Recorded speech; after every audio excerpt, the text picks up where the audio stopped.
The longer you stay alive, the longer you can enjoy Boost Mobile's unlimited plan with a price that never goes up. So here are some tips. Do not parallel park on a cliff if you want to enjoy an unlimited plan with a price that never goes up. Do not mistake a wasp nest for a piñata if you want to enjoy an unlimited plan with a price that never goes up. Do not microwave a hard-boiled egg if you want to enjoy an unlimited plan with the price that never goes up. Stay alive and enjoy unlimited wireless for $25 a month forever with Boost Mobile. After 30 gigs, customers may experience lower speeds. Customers will pay $25 a month as long as they remain active on the Boost Mobile Unlimited plan. Hey, I'm Paige DeSorbo, and I'm always thinking about underwear. I'm Hannah Berner, and I'm also thinking about underwear, but I prefer full coverage. I like to call them my granny panties. Actually, I never think about underwear. That's the magic of Tommy John.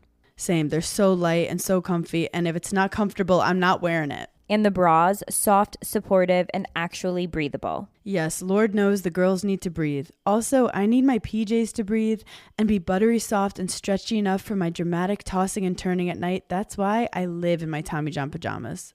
Plus, they're so cute because they fit perfectly. Put yourself on to Tommy John. Upgrade your drawer with Tommy John. Save 25% for a limited time at TommyJohn.com/comfort. See site for details. A mochi moment from Tara, who writes, "For years, all my doctor said was eat less and move more, which never worked. But you know what does? The simple eating tips from my nutritionist at Mochi. And after losing over 30 pounds, I can say you're not just another GLP-1 source. You're a life source. Thanks, Tara. I'm Myra Ahmed, founder of Mochi Health. To find your Mochi moment, visit joinmochi.com. Tara is a Mochi member compensated for her story. Hey, I'm Paige DeSorbo, and I'm always thinking about underwear. I'm Hannah Berner, and I'm also thinking about underwear, but I prefer full coverage. I like to call them my granny panties. Actually, I never think about underwear. That's the magic of Tommy John. Same. They're so light and so comfy, and if it's not comfortable, I'm not wearing it. And the bras, soft, supportive, and actually breathable. Yes, Lord knows the girls need to breathe. Also, I need my PJs to breathe and be buttery soft and stretchy enough for my dramatic tossing and turning at night. That's why I live in my Tommy John pajamas. Plus, they're so cute because they fit perfectly. Put yourself on to Tommy John. Upgrade your drawer with Tommy John. Save 25% for a limited time at TommyJohn.com/comfort. See site for details. A mochi moment from Sadie, who writes, "I'm not crying, you're crying. This is what I said during my first appointment with my physician at Mochi, because I didn't have to convince him I needed a GLP-1. He understood, and I felt supported, not judged. I came for the weight loss and stayed for the empathy. Thanks, Sadie." I'm Myra Ahmed, founder of Mochi Health. To find your Mochi moment, visit joinmochi.com. Sadie is a Mochi member compensated for her story.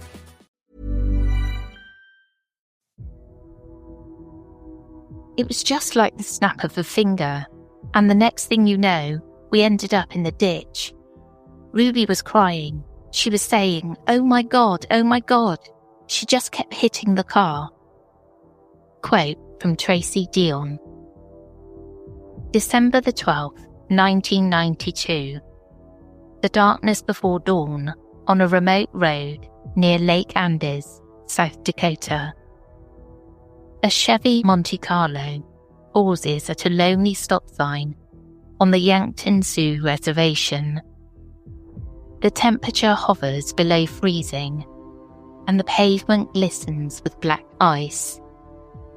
Inside the car are 20-year-old Arnold Archambeaeu and 18-year-old Ruby Bruguier, high school sweethearts and young parents, accompanied by Ruby's 17-year-old cousin, Tracy Dion.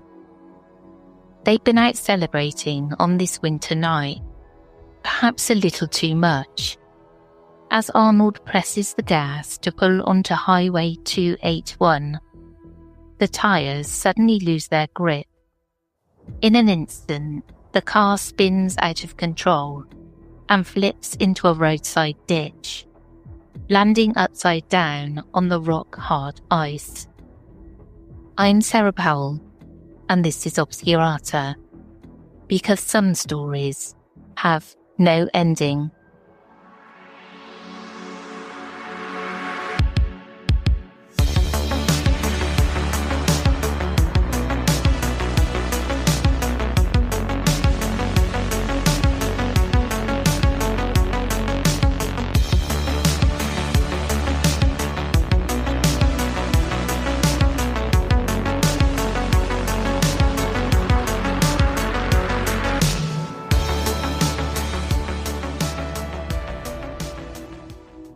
chaos erupts inside the overturned car.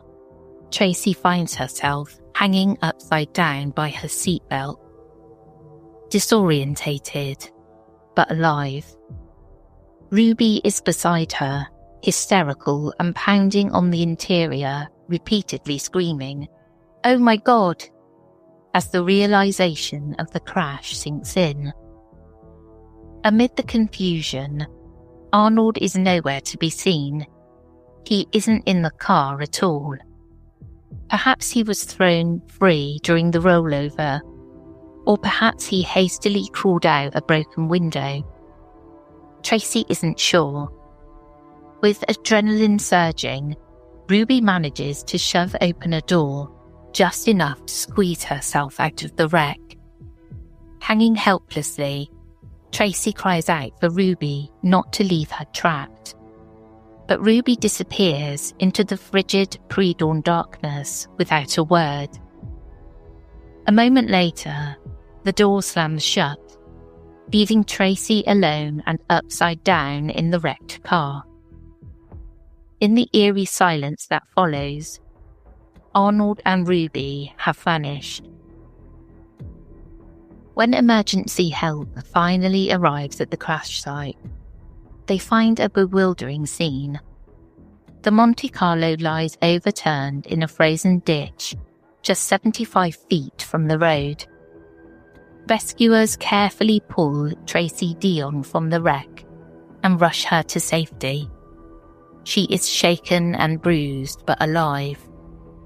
Of Arnold and Ruby, however, there is no trace. The young couple who were in the car moments ago have simply disappeared into thin air, leaving Tracy as the sole survivor at the scene. As dawn breaks over the wintry landscape, law enforcement officers and first responders fan out to search the immediate area. Deputy Sheriff Bill Youngstrom of Charles Mix County arrives and takes charge of the initial search. The ice directly beneath the wrecked car is solid, ruling out the fear that Arnold and Ruby might be trapped under the vehicle. But could they have wandered away injured or fallen through thin ice elsewhere in the dark? Officers scour the ditch and the adjacent land, walking up and down the highway and along an abandoned railroad embankment nearby.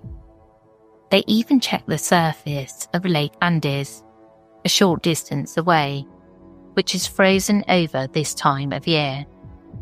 Despite the thorough sweep in the growing morning light, no sign of Arnold or Ruby turns up. No footprints, no discarded clothing, no blood, nothing at all. Deputy Youngstrom notes a troubling detail. Evidence at the scene suggests both missing teens likely survived the crash, with minimal injury. Tracy herself is not seriously hurt, and the car's interior isn't splashed with blood. It appears that Arnold and Ruby just walked away from the wreck. Youngstrom's initial theory is one he's seen before. An intoxicated driver fleeing to avoid getting caught. All three of the car's occupants had been drinking that night, and Arnold was underage at 20. Youngstrom suspects that Arnold, frightened of a DUI charge, may have run off to hide, with Ruby following him. I've been to a number of accidents where the driver isn't there. A lot of times, it's because they've been out drinking. Maybe Arnold didn't want to get arrested, so we figured he'd show up in a few days, he later explained. Arnold's family, however, immediately doubted that scenario. His aunt, Karen Tuffle, flatly rejected the idea that he would abandon his loved ones and hide. "I knew he wouldn't hide," she insisted. "He would have come home to us, or called and told us. I'm over here, don't worry about me." But we never heard anything from him. Ruby's relatives were equally perplexed. It was utterly out of character for Ruby to disappear without contacting anyone, especially since the couple's infant daughter, 1-year-old Erica, was at home waiting. In fact, Ruby was still breastfeeding her baby at the time. Captain Vincent Merrick of the Bureau of Indian Affairs Police, BIA, remarked that in all his experience, he'd never seen a young mother voluntarily abandon a nursing child. The maternal instinct made Ruby's disappearance all the more inexplicable. Something about this case was deeply unsettling, even from the start. In the days following the crash, law enforcement and family members launched an intensive search for Arnold and Ruby. Young Strong continued combing the area around the accident site on foot, expanding the grid beyond the immediate ditch. Deputies and volunteers trudged through snow and tall grass, probing any culverts, thickets, or frozen puddles where someone might lie injured. A 100 by 25 yard area between the road and the railbed was walked over and over in the following weeks. Despite these efforts, nothing was found. Not a shred of clothing, not a single clue. As time passed with no word from the couple, hope that they were hiding voluntarily began to fade. Both families grew increasingly anxious. They knew Arnold and Ruby would never stay away from home over the holidays without contacting anyone, especially with the baby daughter in the care of relatives. Christmas came and went painfully, with no sign or message from the missing pair. Local residents whispered about the strange case, and rumours swirled. Winter's grip tightened on South Dakota, and still Arnold and Ruby were nowhere to be found. In late January 1993, a brief warm spell thawed much of the snow cover, offering a chance for one more thorough search. A local man on horseback even rode through the now bare ditch and field near the crash site, hoping to find a missing hubcap, an area that should have revealed any bodies if they'd been there all along. He saw nothing unusual, neither his hubcap nor any human remains. This rider's account echoed Youngstrom's own experience. By that point, several searches had scoured the accident vicinity during clear weather, with minimal snow on the ground, and no bodies were observed. As the disappearance stretched into its third month, authorities were baffled and increasingly suspicious that something more nefarious might have occurred. It was highly unusual for two people to vanish together after a minor accident. In early March 1993, investigators took the story to the media, hoping public exposure might generate new leads. It's a very odd case, admitted Captain Merrick of the BIA police, underscoring how extraordinary the situation was. The families even posted a $1,000 reward for information, desperately hoping someone knew where the couple went. On the brisk morning of March the 10th, 1993, nearly 3 months since the crash, a passing motorist noticed something alarming near the accident site.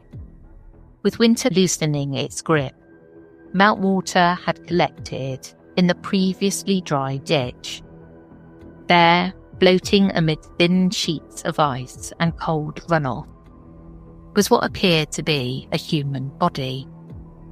Sheriff's deputies raced to the scene and carefully waded into the icy water. What they found confirmed everyone's worst fears. the badly decomposed remains of a young woman. The body was only about 75 feet from where Arnold's car had crashed, essentially hiding in plain sight near the very area that had been searched countless times.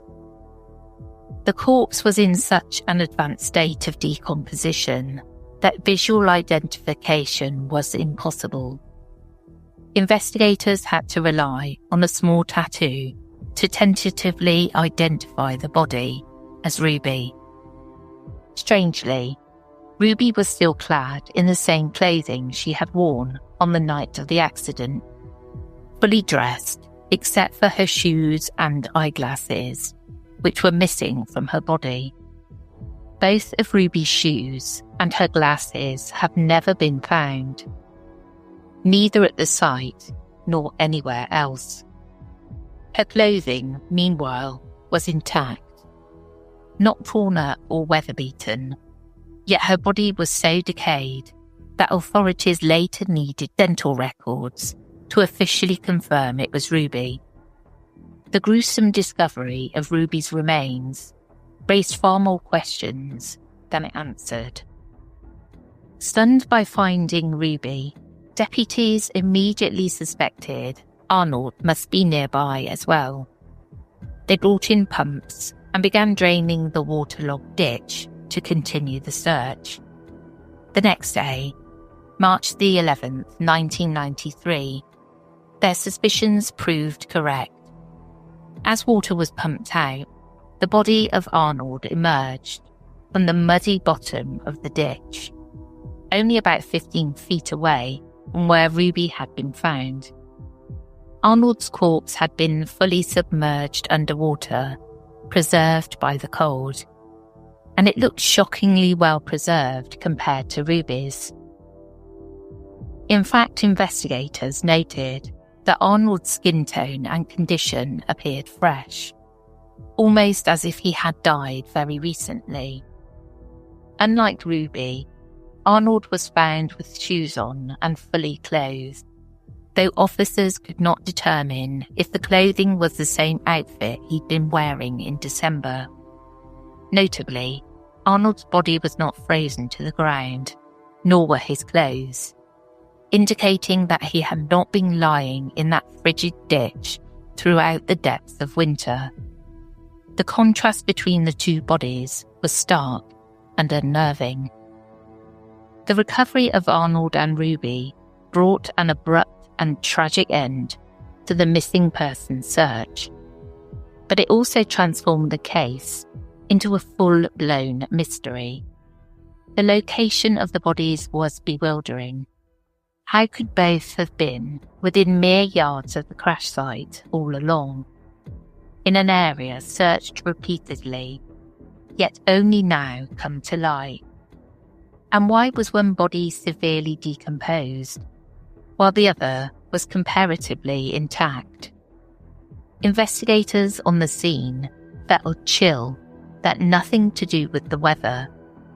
Something was very wrong with this picture. Arnold and Ruby's bodies were transported to Sioux Falls for autopsies. Remarkably, the medical examiner found no significant injuries on either of them that could be attributed to the car accident. Whatever caused their deaths, it wasn't trauma from the crash. The official autopsy report concluded that both Arnold and Ruby had died of exposure hypothermia, essentially death by freezing.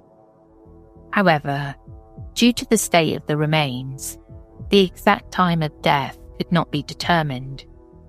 In other words, the coroner could not say when or even where the young couple had succumbed to the elements. They might have perished the very night of the crash, or days or weeks afterward. There was simply no way to tell from the bodies alone. For Sheriff's Deputy Bill Youngstrom and others who knew the case, the autopsy results were far from the end of the story. In fact, they only deepened the mystery. Physical evidence recovered from the scene strongly indicated that Arnold and Ruby did not die in that ditch on the night of December the 12th. When Arnold's body was pulled from the water, investigators found an odd item in his pocket, a ring of 3 keys. One was an automotive key, and the others appeared to be house keys. Puzzlingly, after checking every vehicle, home and building Arnold had access to, police could not find a single lock that these keys opened. To this day, the origin and purpose of the keys in Arnold's pocket remain unknown. Along the roadside, about 30 feet from where Ruby's body lay, deputies discovered a tuft of long hair snagged in the weeds. Forensic testing later confirmed it was Ruby's hair. But oddly, the hair tuft was in far better condition than it should have been after a brutal winter outside. It wasn't dried out, bleached, or significantly weathered. Investigators concluded there was no way that the hair had lain there for 3 whole months. To Deputy Youngstrom, the logical explanation was that the hair got there when Ruby's body was placed back at the scene sometime recently, long after the December crash. Along with the other inconsistencies with the bodies, these clues pointed to a chilling possibility. Arnold and Ruby might have died somewhere else, and their bodies were deliberately returned to the crash site months later. Youngstrom flatly stated it was impossible that they could have been there the entire 3 months without being seen. He had personally walked that ditch multiple times and collected affidavits from other people who had been in the area, all attesting that the bodies were definitely not there earlier. In Youngstrom's view, someone must have hidden the couple's bodies elsewhere and dumped them in the ditch later, staging the scene to look like an accident outcome. The cause of death, exposure, didn't preclude foul play. It was possible they had been left to die of the cold in some remote location. As Youngstrom memorably put it, they may have froze to death, but they didn't freeze to death at that ditch. With the case now clearly a suspicious death investigation, authorities intensified their efforts to piece together Arnold and Ruby's final movements. The discovery of the bodies, under such mysterious circumstances, confirmed what the families had feared all along. Something more than a simple accident had happened. At a press conference on March 19, 1993, frustration boiled over. Family members openly accused officials of incompetence and even racism in how the case was handled. Emotions ran high in the packed room. Why hadn't law enforcement found the bodies earlier? One reporter asked Deputy Youngstrom if he'd taken photographs of the crash scene that morning in December. Youngstrom admitted he had, but claimed a processing error ruined the film, so no early photos existed. Arnold's brother, Mike, angrily responded, "It sounds like you're trying to cover your butt, like you didn't investigate in the first place." Ruby's sister pointed out that as Native Americans, their missing loved ones didn't seem to get the same urgency or resources. When a Native American is charged with something, it's pursued heavily. However, when a Native American is a victim, it's not pursued with the same perseverance, she said, adding that Indigenous victims were often overlooked and set aside. The harsh spotlight on law enforcement missteps underscored the mistrust and pain the community felt. Yet even in their anger, the families agreed with investigators on one key point. Arnold and Ruby's bodies had not been in that ditch since December. They believed just as firmly that someone had moved them there later. Leads and tips began trickling in as the bizarre story made headlines. Authorities revealed that one witness had reported seeing Arnold and Ruby climb into another car on the highway shortly after the crash in December. This raised the possibility that a passing motorist or someone who had been following them picked them up from the scene. If true, who was driving that vehicle and what did they do next? Unfortunately, that lead provided few specifics, and the identity of the driver remains unknown. Other sightings were reported as well. A woman who knew Arnold personally came forward to say she spotted him at a New Year's Eve party 3 weeks after the accident, a claim investigators took seriously enough to administer a polygraph test, which the woman passed. Likewise, an acquaintance in a nearby town claimed to have seen Ruby alive on January the 20th, 1993, in the town of Wagner, SD. These accounts painted a haunting picture.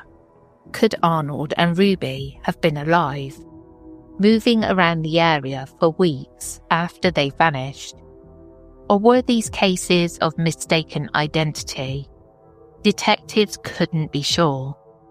They noted, however, that early on they had not entered the couple into any national missing persons databases, operating under the assumption that Arnold and Ruby hadn't left the local area. If the pair had been taken far away, no nationwide alerts had been issued in those crucial early weeks. Some troubling inconsistencies also emerged about who was in the car that night. Initially, it was believed only Arnold, Ruby, and Tracy were present. But during the investigation, unnamed sources suggested there may have been 2 other people in the back seat who fled the scene. A local couple, rumoured to have joined the trio that night, were interviewed. They denied being in the car, yet both reportedly failed polygraph tests when questioned about their involvement. This fueled speculation that more witnesses or accomplices knew what happened that night but were keeping secrets. The truth of whether additional passengers were in the Monte Carlo remains uncertain, as does their potential role in this mystery.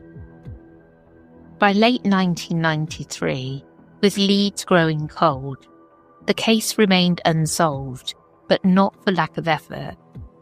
Youngstrom and the Charles Mix County Sheriff's Office sent evidence from the autopsies to an independent lab in New Mexico for further analysis. The lab's findings differed slightly from the original autopsies, suggesting that while hypothermia was a possible cause of death, it might not have been the only factor. Authorities did not publicly elaborate on these differences, perhaps a possible indication of injury or substance in one of the bodies. But it was enough to keep the possibility of foul play squarely on the table. "I can't say I'm going to go out and make an arrest tomorrow," Youngstrom told the press in early 1994. "All I'm saying is, I can't rule it out yet." To him and to Ruby's family, it seemed inconceivable that no foul play was involved. "I don't think anyone feels there wasn't foul play," one of Ruby's aunts said, calling the thought of a killer on the loose very frightening for the community. Ruby's father, Quentin, was adamant as well. He needed the truth, he said, so he could one day explain to little Erica, the granddaughter he and his wife were now raising, what really happened to her mother. With jurisdictional complexities on the Yankton Sioux Reservation, where tribal state and federal authority overlapped, the investigation eventually shifted to the FBI. In 1994, a legal dispute over reservation boundaries meant local police temporarily lost jurisdiction over the area. So the federal authorities stepped in. The FBI agents reviewed the case extensively, treating it as a potential crime. But after nearly 4 years, in 1999, the FBI closed its investigation, citing no evidence of a crime. There isn't any indication of anything else beyond the fact of Arnold and Ruby's deaths, said Special Agent Matt Miller, somewhat grimly. All we know is that they appeared in the ditch, and that was it. This official conclusion that no provable foul play occurred was a devastating disappointment to the families and to local officers who felt in their bones that something was off. It meant that the case of Arnold and Ruby's bizarre deaths would remain officially unsolved. Even decades later, the people closest to the case have not been able to put it to rest. Upon his retirement in 2011, former Sheriff Ray Westendorf, who had overseen the search and recovery, called the case the most puzzling of his career. He remained convinced that Arnold and Ruby did not die where they were found. I believe they were placed in the ditch after they passed away someplace else, Westendorf stated flatly, reflecting on the mild January back in '93, when he knows the bodies were not there. But he also lamented the difficulty of proving foul play. It's pretty hard to prove somebody was murdered when you don't have any evidence to prove it. Over the years, no one has ever been charged in connection with the case, and no new evidence has definitively emerged to explain the many haunting questions. Take control of the numbers and supercharge your small business with Xero. That's Xero. With our easy-to-use accounting software with automation and reporting features, you'll spend less time on manual tasks and more time understanding how your business is doing. 87% of surveyed U.S. customers agree Xero helps improve financial visibility. Search Xero with an X or visit Xero.com/ACAST to start your 30-day free trial. Conditions apply. A mochi moment from Mark, who writes, I just want to thank you for making GLP-1s affordable. What would have been over $1,000 a month is just $99 a month with Mochi. Money shouldn't be a barrier to healthy weight. 3 months in, and I have smaller jeans and a bigger wallet. You're the best. Thanks, Mark. I'm Myra Ahmed, founder of Mochi Health.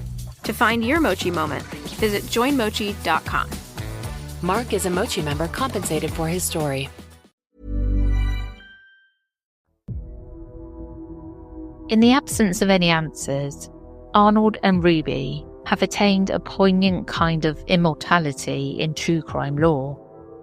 Their case stands as a sobering reminder of how two people can vanish in an instant and how fate can take inexplicable twists. To this day, locals still drive by that unremarkable intersection near Lake Andes and recall the story. They imagine the early morning quiet, shattered by a squeal of tires and a thud. Picture two young figures slipping away into the darkness. And wonder if somewhere out there, someone still holds the truth.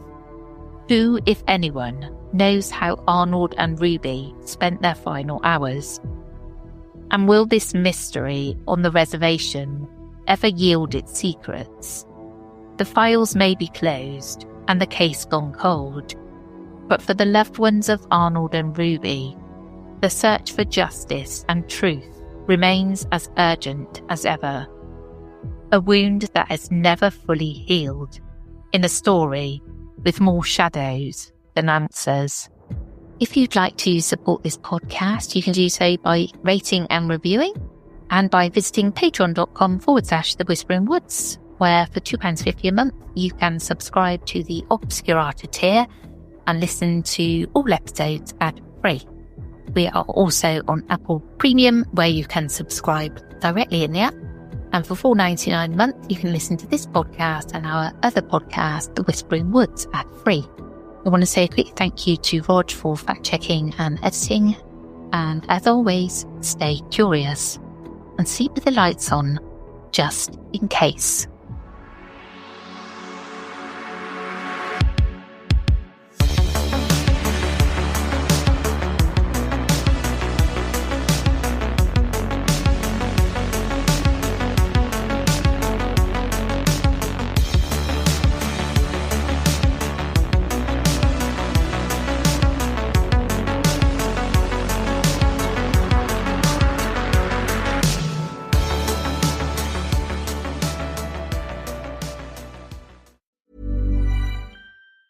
Hey, I'm Paige DeSorbo, and I'm always thinking about underwear. I'm Hannah Berner, and I'm also thinking about underwear, but I prefer full coverage. I like to call them my granny panties. Actually, I never think about underwear. That's the magic of Tommy John. Same. They're so light and so comfy, and if it's not comfortable, I'm not wearing it. And the bras, soft, supportive, and actually breathable. Yes, Lord knows the girls need to breathe. Also, I need my PJs to breathe and be buttery soft and stretchy enough for my dramatic tossing and turning at night. That's why I live in my Tommy John pajamas. Plus, they're so cute because they fit perfectly. Put yourself on to Tommy John. Upgrade your drawer with Tommy John. Save 25% for a limited time at TommyJohn.com/comfort. See site for details.